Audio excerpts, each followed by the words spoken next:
دیواریں تک چیخ چیخ کر کریں پوری قوم تمہیں، ساری قومیں تمہارے اوپر ٹوٹے پڑے ہیں، ساری قومیں تمہیں لاتیں مار رہے ہیں، تم ابھی تک غافل بنے ہو، ابھی تک بے حیائی کے مناظر دیکھ رہے ہو۔ کاش اسی حال میں خدا نہ خواستہ تیری موت آ جائے، کیا تو اپنے رب کو چہرہ دکھائے؟ اللہ والے رو رو کے کہہ رہے لوگوں تنہائیوں میں گناہ کرتے ہو، جس کو کوئی نہیں دیکھ رہا سمجھتے ہو، جس گناہ کو کوئی نہ دیکھے اس گناہ کا خود وکیل بھی اللہ ہے، گواہ بھی اللہ ہے، گواہ بھی اللہ ہے۔ ما يكون من نجوى ثلاثة إلا هو رابعهم ولا خمسة إلا هو سادسهم۔ اکیلے سمجھ کر گناہ نہ کرنا، تم ایک ہو تو دوسرا خدا ہے، دو ہو تو تیسرا خدا ہے، تین ہو تو چوتھا خدا ہے۔ اللہ تو ہر حال میں ہمارے ساتھ۔ اس لیے عزیز محترم اپنی انفرادی زندگی کو بنائیں، یہ اصل طاقت ہوتی ہے،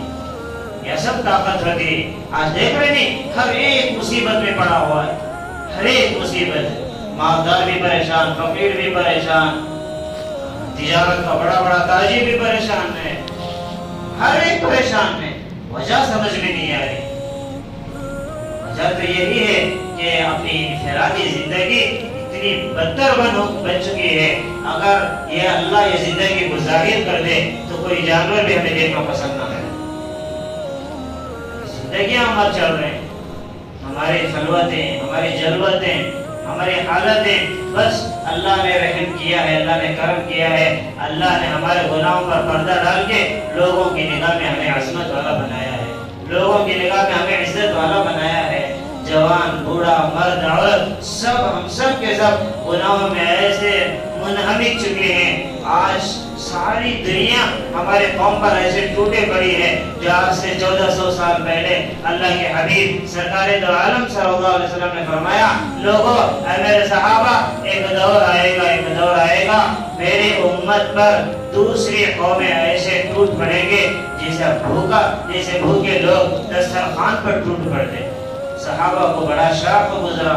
بڑے پریشان میں کہا کہ یا رسول اللہ صلی اللہ علیہ وسلم، کیا اس وقت ہماری تعداد کم ہو جائے گی؟ کیا ہمارے پاس اسباب نہیں ہوں گے؟ تو عجیب انداز میں اللہ کے نبی نے کہا، تعداد اس سے بڑھ کر ہوگی اور لاکھوں کروڑوں کی تعداد ہوگی۔ صحابہ حیران ہو کر کہنے لگے، اے اللہ کے حبیب پھر کیا وجہ ہے؟ پھر کیا وجہ ہے؟ کہا کہ میرے صحابہ وہ لاکھوں کی تعداد میں جو ہوگی وہ اپنے اندر سے ایمان سے خالی ہوگی، ایمان سے خالی ہوگی، ان کی دلوں میں کوئی طاقت نہیں ہوگی، ان کی روحانیت میں کوئی طاقت نہیں ہوگی، جس کی بنیاد پر ساری قومیں ان پر ٹوٹ پڑیں گی، ان کے بچوں پر ظلم کریں گے، ان کی عورتوں کی عزت ہی لوٹا جائے گا۔ اللہ کا شکر ہے ہماری ریاست میں کم سے کم تھوڑا تو سکون ہے، ورنہ دوسری روایت جو ہے ریاستوں کی حالت بارہ خبروں میں دیکھ رہے ہیں اور پڑھ رہے ہیں، تو یہ اللہ معاف کرے، اللہ کا شکر ادا کریں، اللہ نہ کرے کہ وہ وقت ادھر بھی نہ آ جائے۔ اس لیے توبہ کرنا ہے بہت ضروری، توبہ بہت جگہ ظلم ہو رہا ہے، بہت جگہ ظلم ہو رہا ہے، اور کئی جگہوں کی جو رپورٹ ہے وہ میڈیا اور ہمارے پاس لانے کے لیے تیار نہیں، لوگوں کو دکھانے کے لیے تیار نہیں۔ کیوں؟ ان کو بڑوں سے وہی روایت یہ باتیں مل رہی کہ اس کی جو ہے خبریں باہر نہیں آنا چاہیے، اور میڈیا بھی جو ہے بکی ہوئی ہے، آج زمانہ بھی رشوت میں چل رہا ہے، کسی کو کیا خبر، کسی کو کیا ہمدردی، انسانیت پوری ختم ہو چکی ہے۔ بس چند تحریک دین کے ہیں جو آج بھی جو ہے بڑے سوز دل لے کر محنت کر رہے ہیں، ایک درد دل لے کر پھر رہے ہیں، جیسا ہمارے جمعیت علماء ہند ہے، اور اللہ علماء دیوبند کو جزائے خیر دے۔ آج ایک زمانے سے ہر صدی میں انہوں نے قوم کی رہبری کی، ہمدردی کی ہے، ایک دوسرے کی مصیبت میں خود گئے، ان کے گھر کے پاس گئے، ان کے دروازے پر گئے، ان کی جتنا اللہ نے مال دیا ہے سب کو لٹایا، اور ہر ایک کی مصیبت میں ہر ایک جو اس میں کام آئے۔ یہ ان علماء کا احسان ہے، اللہ ان کی عمروں میں خوب برکت دے۔ اسی طرح دوسری بھی ہماری جو ہے بڑی جماعت کی شکل میں، حالانکہ کسی ایک مسلک کی طرف نہیں ہے بلکہ ہر مسلک کے لوگ اس میں مل کر کام کرتے ہیں، جسے پاپولر فرنٹ آف انڈیا بولتے ہیں۔ اللہ ان کو بھی جزائے خیر دے، انہوں نے ہر میدان میں آگے رہا اور قوم کی اعانت کی، قوم کی مدد کی، اور یہ آج بھی جو ہے دہلی کے فضادات میں کئی ایریے، حالانکہ میرے ساتھ بڑے ہوئے لوگ بھی دہلی میں موجود ہیں، انہوں نے فون پر بتایا غریب جو ہے محلوں پر انہوں نے ظالم لوگوں نے حملہ کیا ہے، جس کی رپورٹ خود دہلی کے شہر میں رہنے والوں کو پتہ نہیں، اس کے حالات باہر نہیں جا رہے، کوئی بتانے کے لیے تیار نہیں، اگر کوئی بتائے تو اسے اپنی جان کا ڈر ہے، دھوکے کا ڈر ہے۔ اس لیے یہ ہماری ذمہ داری ہے کہ اللہ کے نبی صلی اللہ علیہ وسلم نے فرمایا کہ مغرب میں رہنے والا اگر ایک میرا امتی اگر اسے کانٹا بھی چبھ جائے، مشرق میں رہنے والا اس پر افسوس نہ کرے، وہ میرے امت میں ہو نہیں سکتا۔ کل جسد واحد، پورے امت ایک جسم کے معنی۔ اس لیے ہم جتنا ہو سکے دعائیں کریں اور مالی تعاون بھی کریں۔ ہمارے نوجوان بڑے جو ہے آئے ہوئے تھے کہ پاپولر فرنٹ آف انڈیا کی طرف سے جہاں جہاں پریشانی ہوئی ہے، جہاں جو ہے مسلمانوں کی عزت کو، مال کو جو چھینا گیا ہے اور گھروں کو ختم کیا گیا ہے، پوری جو ہے ان کی اعانت کر رہے، مدد کر رہے، نماز کے بعد وہاں باہر کھڑے رہیں گے۔ آپ جتنا چاہے ان کو تعاون کریں، یہ ہم جتنا تعاون کریں گے اللہ سے امید ہے وقت آنے پر اللہ بھی ہمارے ایسی مدد کرے۔ اور حدیث میں بھی ہے کہ ارحموا من فی الارض یرحمکم من فی السماء، لوگوں زمین والوں پر رحم کرو، آسمان والا تم پر رحم کرے۔ تو یہ بہت ضروری ہے، اور خصوصاً دعا بھی کرتے رہیں، اور روزانہ اور اکثر لوگ صدقہ کرتے ہیں کہ میری طبیعت اچھی ہو جائے اس کے لیے صدقہ، میری بیوی کی طبیعت اچھی ہو جائے اس کے لیے صدقہ۔ آج سے ایک 5-10 روپے اس لیے بڑھا دیں، اے اللہ پوری قوم جو پریشان ہے میں اس لیے بھی صدقہ کرتا ہوں، پوری قوم کی طرف سے بھی صدقہ کریں، تاکہ اللہ پوری قوم کی حفاظت کرے اور ہمارے ماں اور بہنوں کی حفاظت کرے، اور جو خصوصاً اپنے اولاد کی نگرانی رکھیں۔ نوجوان بیٹیاں ہیں، نوجوان بیٹے ہیں تو رات میں 9:30-10 بجے کے بعد زیادہ آوارگی میں رہنے والے بچوں کے ساتھ نہ گھومیں۔ اپنے اولاد کی فکر کرنا، ان کے دین کی رہبری کرنا بھی ہماری ذمہ داری ہے، آپ اس کا بھی خیال رکھیں۔ اور تیسری بڑی افسوس کے بعد بھی جو ہے یہ بات آپ تمام حضرت جانتے ہیں کہ ہمارے ہونے والا شہر کا جو اجتماع ہے، اور اجتماع اکثر لوگوں کو سمجھ میں نہیں آتا اس کی وجہ کیا ہے، یہ لوگ کیوں اتنی تکلیف اٹھا رہے ہیں، اس کو کیوں اسے ہر حال میں کرنا بلکہ محنت کر رہے ہیں، اس کا نتیجہ کیا ہے، اس کا فائدہ کیا ہے۔ اس کا سب سے بڑا فائدہ یہ ہے، جسا میں ایک آدھا گھنٹہ آپ کے سامنے تقریر کیا، کہ ہمارے آج ساری پریشانی کی جو وجہ ہے وہ اللہ سے تعلق نہ ہونے کی وجہ سے، اللہ سے تعلق کٹنے کی وجہ ہے۔ یہ جو ہماری محنت ہوتی ہے ساری دنیا میں ہوتی ہے، کسی ایک جگہ پر کسی ایک خطے میں نہیں، بلکہ اللہ نے اسے ایسے قبولیت دی۔ عرب عجم کا جماعت سفر کرتے ہیں، مشرق مغرب میں اس کا ڈنکا بجا ہوا ہے، ایک زمانے سے لوگوں کے دلوں کو، لوگوں کی ضمیر کو جگاتے ہوئے ہزاروں شرابی، ہزاروں جوا کھیلنے والے، ہزاروں جو ہے ظالم لوگ اپنے ظلم سے توبہ کر کے اللہ کے قریب ہو گئے ہیں۔ تو بہرحال ایک بار جو ہے اب دیکھیں کتنی بڑی افسوس کی بات ہے کہ پوری امت میں دین کو جگانا چاہتے ہیں، ایمان کو جگانا چاہتے ہیں، اپنے اندر ایک شعور پیدا کرنا چاہتے ہیں۔ یہاں پر کسی دوسرے مذہب والوں کی ہمیں آڑ نہیں ہے، بلکہ اپنے ہی لوگوں کی جو ہے، اپنے لوگوں کا ہی نقصان ہے، اپنے لوگوں کی تکلیفیں ہیں۔ جیسا کہ کہا جاتا ہے کہ دل کے پھگولے جل اٹھے سینے کے داغوں سے، دل کے پھگولے جل اٹھے سینے کے داغوں سے، اس گھر کو آگ لگ گئی گھر کے چراغوں سے۔ کسی اور نے گھر کو آگ نہیں لگائی، بلکہ خود گھر والے گھر کو آگ لگائیں، یہ ہمارا حال بن گیا ہماری قوم۔ اور افسوس کے ساتھ یہ بات کہی جاتی ہے کہ ہمارے شہر کے مسجدوں میں جو امام ہیں، منبر رسول پر کھڑے ہو کر کے ان کو شرم نہیں آتی، منبر رسول پر رہتے ہوئے اللہ کا ڈر نہیں آتا۔ آج ضرورت ہے پر قوم ایک ہونا ہے، لیکن وہ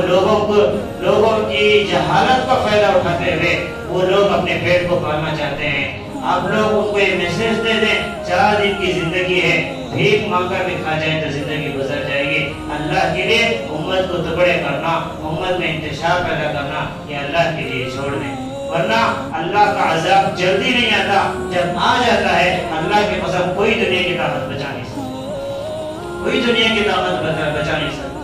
بہت ضروری ہے شہر کے حالات کی اگر نوعیت کو دیکھا جائے، کیفیت کو دیکھا جائے، بڑا افسوس ہوتا ہے۔ اللہ اس شہر کو بھی قبول فرمائے، اور یہ بات جو ہے واضح طور پر ہے کہ جو اجتماع جدید کی محنت کی رکاوٹ آتی ہے، یہ صرف اس شہر کے بعد نہیں، ایک صدیوں سے حق کے معاملے میں ہمیشہ باطل